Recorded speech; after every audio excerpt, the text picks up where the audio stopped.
خدا کے عظیم جلالی اور پروفیسر نام میں آپ سب کو مدرس اسلام.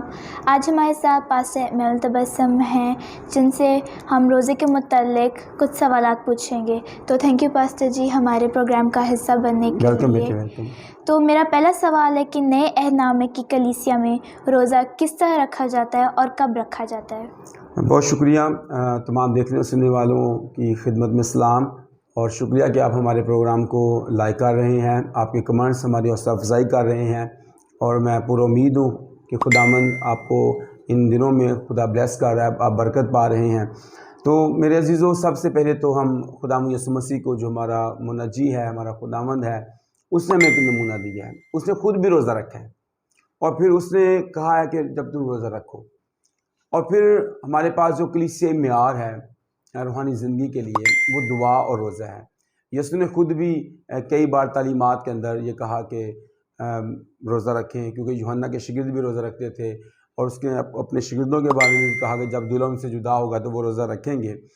لیکن جب ہم ابتدائی کلیسیا کو دیکھتے ہیں تو دعا کا نام کلیسیا، یسوع کے آسمان پر اٹھائے جانے کے بعد 120 کی جو جماعت ہے وہ بالا خانہ پر موجود ہے، اور وہ دعا روزہ رکھ رہے تھے. اور پھر اسی طرح سے اعمال کی کتاب کے 13ویں باب کے اندر خدمت کے آغاز کے لیے روزہ رکھا جاتا. جب بھی کسی بھی بزرگ کو، کسی بھی مبشر کو مقرر کیا جاتا خدمت کے لیے، تو روزہ رکھا جاتا. بپتسمہ دینے والا اور جو بپتسمہ لیتا تھا وہ بھی روزہ رکھتے تھے. مشنری سفر میں جانے کے لیے پولس اور اس کے ساتھیوں نے روزہ رکھا، اور ہم نے اس کو بڑی تفصیل کے ساتھ دیکھا کہ کس طرح سے روزہ جو ہے کلیسیا کے اندر روحانی زندگی کے لیے تھا، تاکہ کلام کے لیے، مکاشفے کے لیے دروازے کھلیں، شفا کا کام ہو، نجات کا کام ہو. تو یہ دعا اور روزہ جو تھا، یہ ابتدائی کلیسیا بہت اچھے طور سے اس کو جو وہ رکھ رہی تھی. آج تو کلیسیا زیادہ تر کھانے پینے پر زیادہ توجہ دیتی ہے، لیکن ابتدائی کلیسیا کے اندر جو نئے عہد کی کلیسیا ہے اس میں روزے رکھے جاتے تھے. اب بھی بہت ساری کلیسیوں میں جو ہے وہ رائج ہے کہ وہ روزہ رکھتے ہیں، جیسے بدھ اور جمعے کا روزہ جو ہے وہ مقرر تھا. اور اس طرح سے اب بھی کلیسیوں کے اندر جو ہے وہ جمعے کے روزے کو زیادہ اہمیت دی جاتی ہے. تو اس طرح سے ابتدائی کلیسیا جو روزہ رکھ رہی تھی، اور روزہ رکھنے کا معیار یہی ہے کہ خداوند کے ساتھ وہ کمیٹڈ ہوتے کہ کس طرح سے وہ خدا کے ساتھ جو ہے وہ اپنا وقت گزارے. جی پاسٹر جی، تو میرا دوسرا سوال ہے کہ روزہ اور بپتسمہ میں کیا فرق ہے؟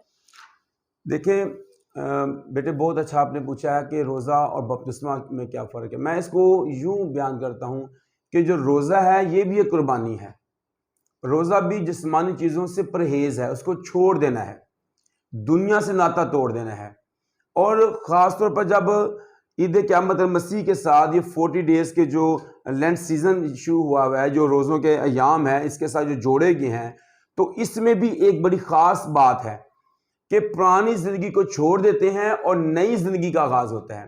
جیسے یسوع مسیح مر گیا اور دفن ہوا اور پھر مردوں میں سے جی اٹھا، اسی طرح سے جو روزہ ہے یہ انسان کی خواہشوں کو مارتا، گناہ پر اسے غلبہ دیتا، وہ پرانی زندگی دفن ہو جاتی اور وہ پھر مسیح میں نیا ہو جاتا ہے. اس طرح سے یہ دکھوں میں سے گزر کر، یا روزے کے ایام میں یوں کہہ لیں کہ وہ دنیا سے ناطہ توڑتا، گناہ سے ناطہ توڑتا، اور جیسے ہی وہ عید قیامت المسیح کے تک پہنچتا ہے تو وہ خدا یسوع مسیح کی قربت و نزدیکی کو وہ پا لیتا ہے. وہ یسوع مسیح کو جیسے وہ جی اٹھتا ہے، وہ یسوع مسیح میں ایک نیا انسان بن جاتا ہے، نیا مخلوق بن جاتا ہے، وہ یسوع مسیح کو پہن لیتا ہے. اس کے لیے میں ایک بڑی اہم بات کہنا چاہتا ہوں. یسوع مسیح نے فرمایا کہ پرانی مشقوں میں نئی مے نہیں بھرتے ہیں. اگر پرانی مشقوں میں نئی مے بھر دیں گے تو مشقیں کیا ہو جائیں گی؟ پھٹ جائیں گی، اور مے ساری کیا ہوگی؟ بہہ جائے گی. دوسری بات میں یسوع مسیح نے یہ کہا کہ پرانی پوشاک میں نیا پیوند جو ہے وہ نہیں لگایا جاتا، نہیں تو وہ پوشاک میں سے مزید کچھ کھینچ لے گا اور پوشاک پھر پھٹ جائے گی. تو یہ اس کے جو میننگز یسوع نے بتائے وہ یہ ہے کہ جب ہم پرانے ہیں تو ہم عید قیامت المسیح نہیں منا سکتے، یسوع کے مردوں میں سے جی اٹھنے کی عید. جو نئے ہو گئے ہیں، جو یسوع مسیح کو قبول کر چکے ہیں، جنہوں نے اپنے جسم کو اس کی رغبتوں اور خواہشوں میں صلیب پر کھینچ دیا ہے، ہاں وہ نئے ہیں، وہ منا سکتے ہیں. تو روزے دراصل ہمیں نیا کرتے ہیں، اور مسیحی زندگی کے اندر جو بائبل مقدس کے مطابق ہم زندگی گزار رہے ہیں، اس کے اندر روزہ اور جو بپتسمہ ہے یہ آپس میں مماثلت کرتے ہیں. ایک جیسے ہیں. روزہ بھی ہمیں نیا کرتا ہے اور بپتسمہ بھی یسوع مسیح میں مرنا اور دفن ہونا اور پھر جی اٹھنا ہے، جس کے بارے میں رومے خط کے 6 باب میں پولس رسول کہتا ہے کہ آؤ ہم نئی زندگی میں چلیں. ہمیں یہاں پر یہ بات بھی ملتی ہے کہ ہمارے جو اعضاء ہیں وہ گناہ کے لیے نہیں ہیں، بلکہ ہم نے اپنے اعضاؤں کو راست بازی کے ہتھیار ہونے کے لیے خداوند کی حوالہ کرنا ہے. تو جو روزہ ہے وہ بھی گناہ پر غلبہ دیتا ہے، فتح مندی دیتا ہے، اور جو بپتسمہ ہے وہ ہمیں گناہ سے نکال کر ہمیشہ کی اور نئی زندگی کی طرف ہمیں گامزن کرتا ہے، جس میں سے ہم یسوع کے مردوں میں سے جی اٹھنے کی خوشی اور شادمانی کو اپنے اندر مسرت کو فیل کرتے ہیں. تو یہ دونوں مماثلت کرتے ہیں. جو روزہ رکھتا ہے وہ بھی نیا ہو جاتا ہے، جو بپتسمہ لیتا ہے وہ بھی نیا ہو جاتا ہے. اور یہ روزہ رکھنا بھی پرانے شخص کے لیے نہیں ہے، یہ نئی زندگی پانے والوں کے لیے ہے، نئے مخلوق کے لیے ہے. روزہ بھی وہ رکھ سکتا ہے، کلام میں لکھا ہے مبارک ہے وہ جو پاک دل ہے کیونکہ وہ خدا کو دیکھیں گے. پہلے دل پاک ہو جائے گا تو روزہ بھی رکھا جائے گا. جب روزہ رکھا جائے گا تو بپتسمہ بھی ہے. جب بپتسمہ ہے تو مسیح کے مردوں میں سے جی اٹھنے کی عید بھی ہے، اور پھر وہی نیا مخلوق ہے، وہی نیا انسان ہے. جی پاسٹر جی، تو میرا آخری سوال ہے کہ روزہ میں ضیافتیں، بیاہ شادی یا تقریبات کرنا چاہیے کہ نہیں؟ دیکھیں یہ بات بڑی اہم ہے، لیکن اس میں ایک بڑی خاص بات وہ ہے کہ ہمیں ان دنوں میں ایک چیز کا ضرور خیال رکھنے کی ضرورت ہے کہ ان دنوں میں ہم اپنے آپ کو خداوند کے لیے ڈونیٹ کرتے ہیں، خداوند کے لیے اپنے آپ کو مخصوص کرتے ہیں. اپنی زندگیوں کو، اپنے آپ کو خدا کا کلام پڑھنے میں، دعا کرنے میں، روزہ رکھنے میں، اس کے ساتھ وقت گزارنے میں اپنے آپ کو ڈونیٹ کرتے ہیں اور دنیا سے ناطہ توڑتے ہیں. میں سمجھتا ہوں کہ کلیسیا نے جو 30ویں صدی میں یہ بات مقرر کی کہ 40 دن کے روزے ہوں، تو خدا کلام میں لکھا ہے یسوع مسیح بھی جنگلوں میں چلا گیا.